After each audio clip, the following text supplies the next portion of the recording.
Welcome to Southall. Or, if you're being posh, Southwell. Hence, welcome to Southall. This is the base of Do the Right Thing. Southall, in Nottinghamshire. Southall is famous for its minster, workhouse and racecourse. So you go to the Minster for a bit of divine intervention, You take that to the racecourse. Lose everything and end up at the workhouse. circle of life. Hello, I'm Graham Hopkins. No, I think you'll find that I'm Graham Hopkins. I'm Graham Hopkins. Sadly, I'm Graham Hopkins. But before we start, actually, I've got a little confession to make. I'm not really a trainer. As will become very apparent when he's delivering his courses by Zoom. Or Teams.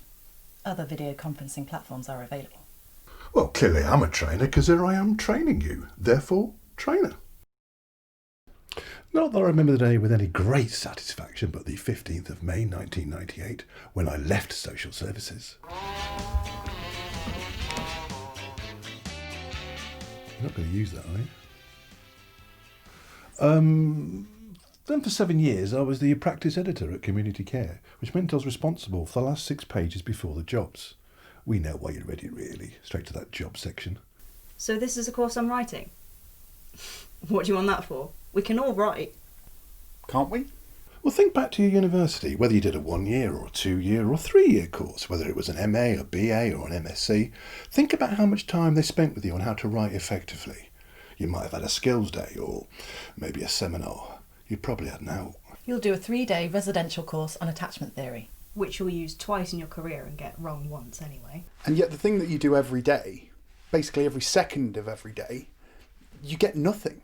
Because we can all write. Can't we? Everything you write in social care might be everyday, day-to-day recording, report writing, assessments, care plans, reviews, court reports, Section 17 assessment or Section 47 inquiry, safeguarding report, referrals, letters, emails. As it turns out, the biggest part of your job is writing. Anecdotally, over the past 20 years, social workers have told us they spend about 20% of their time with children and families or service users. If true, that means you spend Monday to Thursday in front of a computer screen.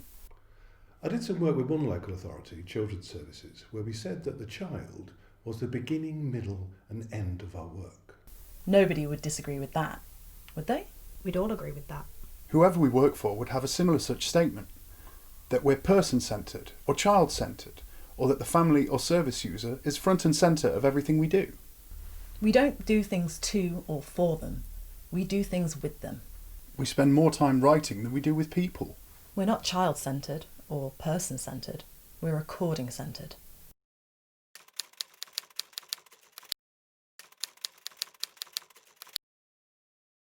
We think there are many reasons as to why we're not as effective at writing as we could be.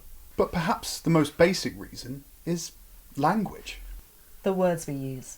It never fails to amaze that students, newly qualified social workers, and even workers well into their career feel uncomfortable with 2 words. Analysis and outcomes. And yet these 2 words are critical to our profession. Perhaps it's just the words themselves. Neither are words we use in everyday conversation. So perhaps there is no everyday connection, no everyday understanding. So we fumble and stumble and jumble. Take a word like outcome. We don't get outcomes in social care. It's the word. We don't use it in everyday conversation. We might say result or goal every day, but not outcome. It's further complicated because an outcome is a goal or a result. Something you've achieved. But it can also mean something you want to achieve. An aim or a target. But it is dead ordinary. It's just a mangling of language. Words like throughput, input and output. Input, it's what you put in. Throughput, it's what you put through. Output. It's what you put out. So you put your output in, your input out, in, out, shake it all about. There's a thought. What if the hokey cokey is what it's really all about? So, an outcome is what comes out. So what have we achieved? What do we want to achieve? Where are we heading? Where have we got? Same goes for the word analysis. We make it out like it's a difficult and complicated skill, Which it can be. but it's usually dead ordinary. We all do it. Every hour, of every day. Every minute, nearly. You're in a supermarket. There are 106 different checkouts to choose from. Which one do you go for? Usually, you're looking for the one that gets you out quickest. So you analyse, which one is quickest? You're 100 yards from the bus stop and the bus is pulling in. What are you thinking? If I run, I might catch it? You're analysing. We do it all the time in our personal lives. And you do it all the time in your professional life. It just doesn't click that's what you're doing. We also complicate it by giving the same thing hundreds of different names. Take assessment. If you assess something, what are you doing to it? You're analysing it. You evaluate something. What are you doing? If you're evaluating it, you're analysing it. They say social work, social care is a reflective profession. We like to reflect in social work, don't we?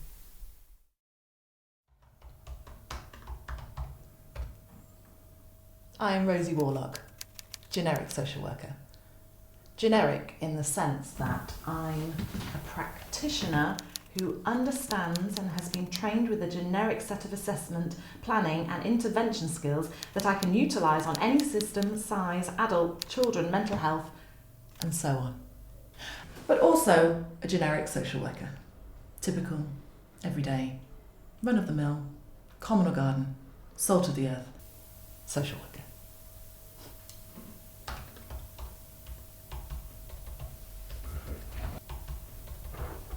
Rosie, you're sat at my desk. I am reflecting.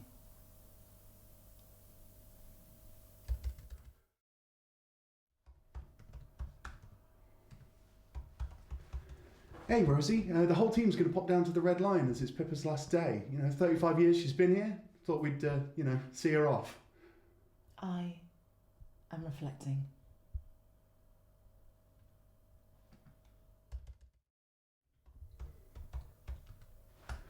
Rosie, quick! We've got to get out! The building's on fire!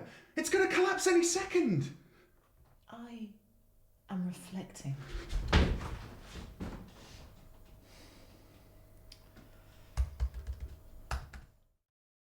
But when you're reflecting, what you're actually doing is analysing.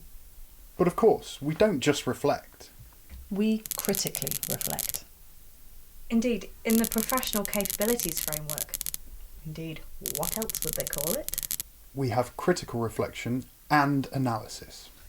Where social workers have to apply critical reflection and analysis to inform and provide a rationale for professional decision making. And if I do reflect, it means I'm thinking, which means I'm trying to make sense of something. And if I'm trying to make sense of something, I can only do that critically, or else I'm being uncritical and unthinking, which means I'm not thinking. So if I think, it has to be critical, or else it's unthinking. So if I think, I am therefore doing it critically, because I can't help it. It's automatic. So reflection and critical reflection are basically the same thing. Upshot, they use that word, critical, to sound impressive. And if I'm critically thinking, then I'm analysing. So critical reflection and analysis is actually analysis and analysis. This is why we don't get it. We want you to get it. This is our philosophy. If you can see it, you can get it. And if you get it, you can do it. We think too often we just don't see it. So, let's see it. For example, let's see this. The process of social care, social work is simple. Let's repeat that. The process of social care, social work is simple. See, that was worth repeating. It's the people that should be the complicated part, not the process, not the systems, not the forms. It's very difficult to do well, it's very tough to do right, but the process itself is simple. Here's how we see it. This is the process of social work. Here are the facts. This is what I found out, and this is what I know. My evidence. The facts. Here's what the facts are telling me. Here's what I'm making of all of it. The implications. What might happen. All that. This is my analysis. That's what leads me to what I think. My judgment. And because this is my judgment, here's what I think should happen now. What I think we need to do. What we need to achieve. Our outcomes. What comes out. And I think that's it. That's social work. Facts analysis, judgment. Start seeing things in this light, and suddenly things will drop into place. So you really don't need strengths-based approaches, restorative social work, or signs of safety. They're just ways of doing the basics. And the basic of all basics is facts, analysis, judgment. That's your approach. That's your model. That's your textbook. That's your BA. That's your MA. That's your guidance. That's your law. That's your social work. I just haven't been smart enough to come up with a model to commercially exploit the bleeding obvious. But I'm working on it. So how did we get here? Shakespeare said, "To write and read comes by nature." Our courses are for those who might struggle a little bit. Actually, before we go on, I've got another confession to make. When I worked in social care, I was the head of inspection. Yes, I was involved in inspection and regulation. I can feel the love coming through the ether. And I've also written a book about social care inspection, very wittily called An Inspector Calls. I've also written 2 history books, a biography of Nell Gwynn, who was the mistress of Charles II, and a book called Constant Delights, Rakes, Rogues and Scandal in Restoration England. So you can tell I'm at the highbrow end of the market. But all writers have a magic number. Can you guess what it is? That's right, 6. No, 3. 3, it's 3. The writer's magic number is 3. 3. It's the number of coins in the fountain. The days of the condor. It's how many stooges. Wise men. And it's how many musketeers there were. It's how many sheets to the wind you need. Do you know why 3 is the magic number? Think of any story you've read. What does it have? A beginning, middle and an end. Everything you write and everything you read has a beginning, middle and an end. It's 3. It's magic. 3 just works. Left, right and centre. Past, present and future. Snap, crackle and pop. 3. Beginning, middle and end. And guess what? Facts, analysis, judgment. It's there. You gotta see it. If you see it, you can get it. If you get it, you can do it. See, get, do. 3. If I look back at what might be laughably called my career, journalism, social care, history, they might seem like different professions, but actually they're quite similar. Because in each of the professions, the interesting thing is not the what, but the why. Not what happened, but why it happened. So in history, why did the Nazis rise to power in Germany? Not that they did, but why did they? In journalism, why did the government think that was a good idea? In social care, why did I think it was safe for that child to return to the family? It's not the what, it's the why. That's the intriguing bit. That's the challenging bit. That's the best bit. We can all look at the same facts and come to different conclusions. But why did we come to different conclusions? Why are these facts telling me this, but you that? Why? And guess what? When you're discovering the why, guess what you're doing? You're analysing. It's what you do. It's your job. Everything you write in social care might be everyday, day-to-day recording. Report writing, assessments, care plans, reviews, court reports, Section 17 assessment or Section 47 inquiry, safeguarding report, referrals, letters, emails. All I want it to be is 2 things. Not even 3 this time, just 2. Not much to ask, is it? Everything you write, I want it to be relevant and meaningful. Relevant. It's in there for a purpose. And meaningful. You show me why. And I suppose you get to relevant and meaningful by asking yourself 2 simple words. And those 2 simple words are, so what? She's 6'4". So what? Wears red on a Tuesday. So what? If you can answer the so what, then put it in. But if you can't, maybe just leave it. But if you do leave stuff out, it takes, how can I put this?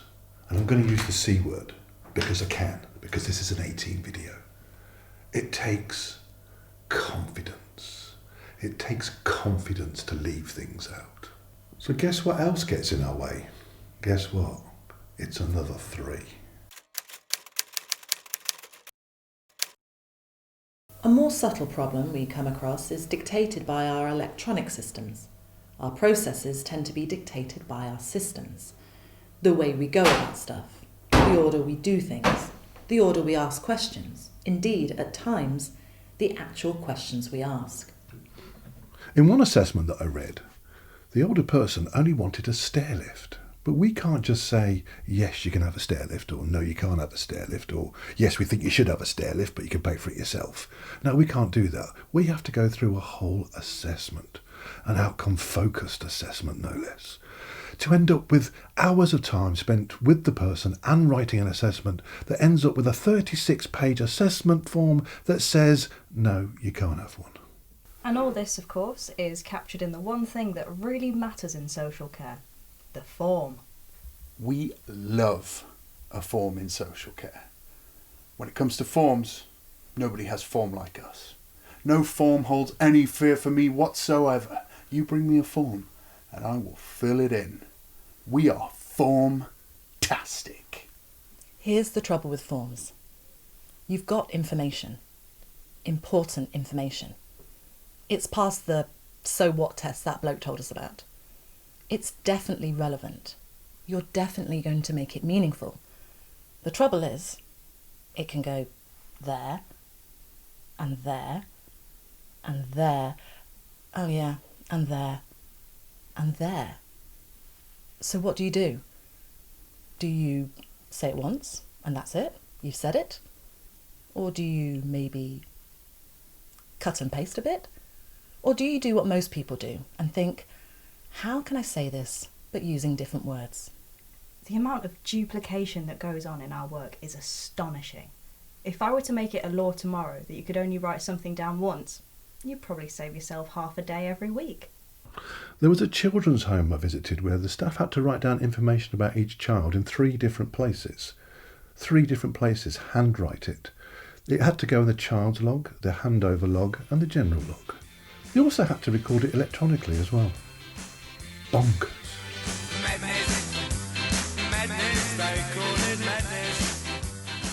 One adult social care assessment I read told me 7 times, count 'em, 7 times, that the service user's brother had power of attorney.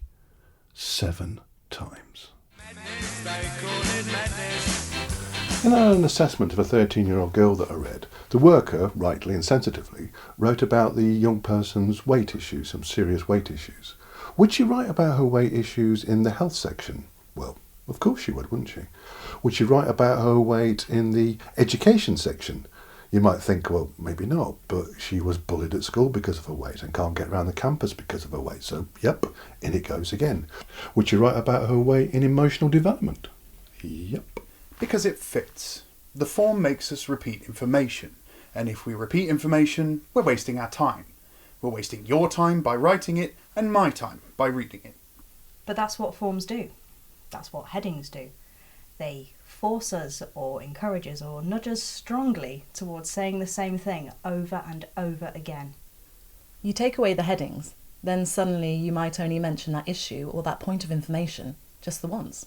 But again, as with your systems, you're stuck with your forms. So we have to make the forms work for us. One way is to try and not be form-led. Don't ask questions 1 to 30 or go through all 14 sections of the form with the child, family, service user or carer.